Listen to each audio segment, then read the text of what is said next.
매일 성경 큐티 힌트 2025년 4월 8일 누가복음 20장 19절에서 40절까지 말씀입니다. 서기관들과 대제사장들이 예수의 이 비유는 자기들을 가리켜 말씀하심인 줄 알고 즉시 잡고자 하되 백성을 두려워하더라. 이에 그들이 엿보다가 예수를 총독의 다스림과 권세 아래에 넘기려 하여 정탐들을 보내어 그들로 스스로 의인인 채 하며 예수의 말을 책잡게 하니 그들이 물어 이르되 선생님이여 우리가 아노니 당신은 바로 말씀하시고 가르치시며 사람을 외모로 취하지 아니하시고 오직 진리로서 하나님의 도를 가르치시나이다. 우리가 가이사에게 세를 바치는 것이 옳으니까 옳지 않으니까 하니 예수께서 그 간계를 아시고 이르시되 데나리온 하나를 내게 보이라. 누구의 형상과 글이 여기 있느냐? 대답하되 가이사의 것이니이다. 이르시되 그런즉 가이사의 것은 가이사에게 하나님의 것은 하나님께 바치라 하시니 그들이 백성 앞에서 그의 말을 능히 책잡지 못하고 그의 대답을 놀랍게 여겨 침묵하니라. 부활이 없다고 주장하는 사두개인 중 어떤 이들이 와서 물어 이르되 선생님이여 모세가 우리에게 써주기를 만일 어떤 사람의 형이 아내를 두고 자식이 없이 죽으면 그 동생이 그 아내를 취하여 형을 위하여 상속자를 세울지니라 하였나이다. 그런데 7형제가 있었는데 마지가 아내를 취하였다가 자식이 없이 죽고 그 둘째와 셋째가 그를 취하고 7이 다 그와 같이 자식이 없이 죽고 그 후에 여자도 죽었나이다. 7이 다 그를 아내로 취하였으니 부활 때에 그 중에 누구의 아내가 되리이까? 예수께서 이르시되 이 세상의 자녀들은 장가도 가고 시집도 가되 저 세상과 및 죽은 자 가운데서 부활함을 얻기에 합당히 여김을 받은 자들은 장가가고 시집가는 일이 없으며 그들은 다시 죽을 수도 없나니 이는 천사와 동등이요 부활의 자녀로서 하나님의 자녀임이라. 죽은 자가 살아난다는 것은 모세도 가시나무 떨기에 관한 글에서 주를 아브라함의 하나님이요 이삭의 하나님이요 야곱의 하나님이시라 칭하였나니 하나님은 죽은 자의 하나님이 아니요 살아있는 자의 하나님이시라. 하나님에게는 모든 사람이 살았느니라 하시니 서기관 중 어떤 이들이 말하되 선생님 잘 말씀하셨나이다 하니 그들은 아무것도 감히 더 물을 수 없음이더라. 아멘.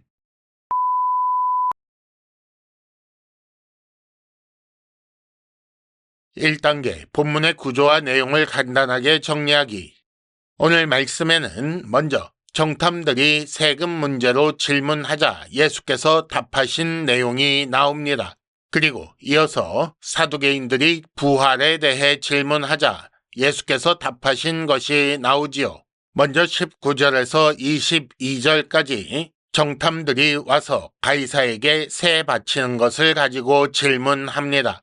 그러자 23절에서 26절까지 예수께서 답하시기를 가이사의 것은 가이사에게 하나님의 것은 하나님께 바치라 라고 하셨습니다.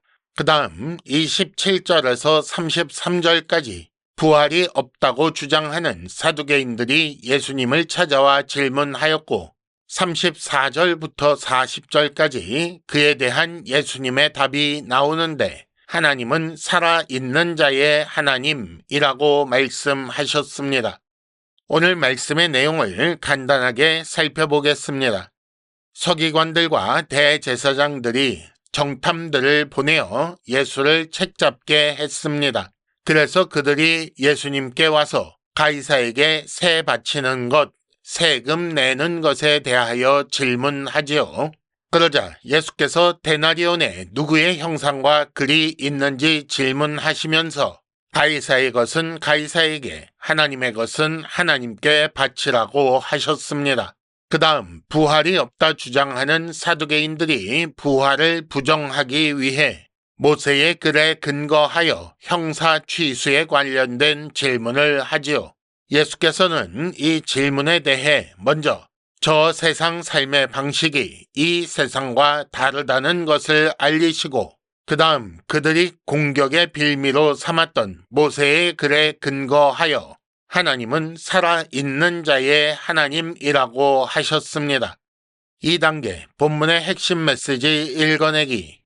19장 47절에 나온 것 같이 유대 지도자들이 예수를 죽이려는 시도가 계속 이어지고 있습니다. 그 중에 먼저 새 바치는 것 가지고 공격을 했는데, 이런 정치적인 문제로 공격한 이유는 총독의 권세 아래 넘기려고 라고 나와 있습니다. 만일 바치지 말라고 하면 총독에게 반역하는 자로 고발하려는 것이었습니다. 반대로 만일 바치라고 하면 이 사람은 하나님의 통치를 인정하지 않는 민족의 반역자이다 라고 낙인을 찍으려고 했던 거지요. 그러자 예수께서 데나리온 하나를 보이라 하셨는데, 데나리온이라는 은화는 로마에 세금을 바치기 위해 사용하던 화폐입니다. 거기에는 황제의 형상과 황제를 신격화하는 글이 있었지요. 이것을 통해 로마가 하나님께 맞서는 세상 권력인 것을 보여주고 있었습니다. 예수께서는 이 형상과 글을 지적하시면서 가이사의 것은 가이사에게 바치라 라고 하셨습니다. 이것은 로마서 13장 7절에 나오는 조세 받을 자에게 조세 바치라 라는 말씀과 같지요. 그러나 이 말씀은 동시에 이런 의미를 가지고 있습니다. 황제를 신격화하는 그 정권에 나를 넘기려 하는 너희는 정당하냐? 너희에게는 누구의 형상과 글이 있느냐? 라고 하신 것입니다. 이어서 사두개인들이 예수님을 공격하기 위해 왔습니다. 그들은 바리새인을 공격할 때 효과가 있었던 주제로 예수님을 공격하려 했지요. 나름 성경에 근거한 공격이었습니다. 하지만 이것은 성경도 하나님도 알지 못하여 오해한 것이었습니다. 사실 그들이 공격의 빌미로 삼았던 형사취수 제도는 천국 백성은 하나님의 나라에서 영원한 생명을 누린다는 것을 알게 하는 제도였습니다. 예수께서는 이 질문에 대해 이 세상과 다른 저 세상의 삶을 가르쳐 주십니다. 저 세상, 즉 죽음 이후의 세상은 결혼하지 않는 세상이라고 가르치시지요. 그리고 이어서 하나님 스스로가 자신을 아브라함의 하나님, 이삭의 하나님, 야곱의 하나님이라고 칭하였으니 만일 그들이 이미 죽어서 소멸되고 존재하지 않는다면 이 얼마나 의미 없는 소개인가?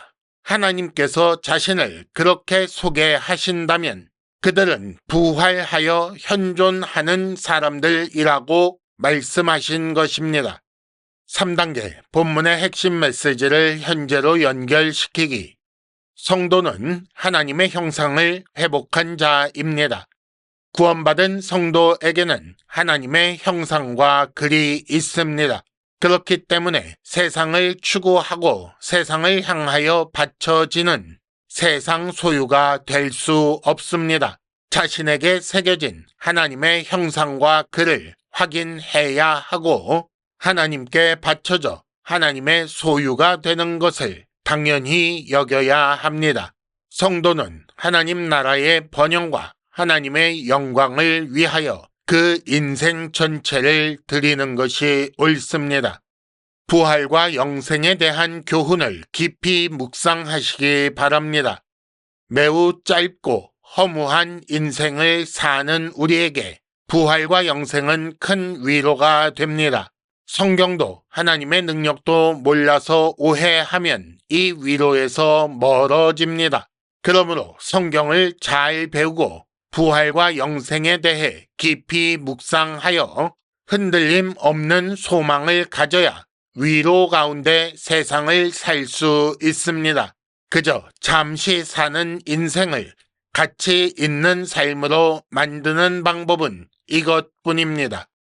큐티 힌트, 내세에 대한 바른 지식이 현세를 의미 있게 살게 합니다.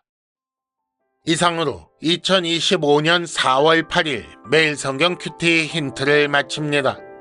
여러분 큐티를 통해 은혜 많이 받으시기를 바랍니다.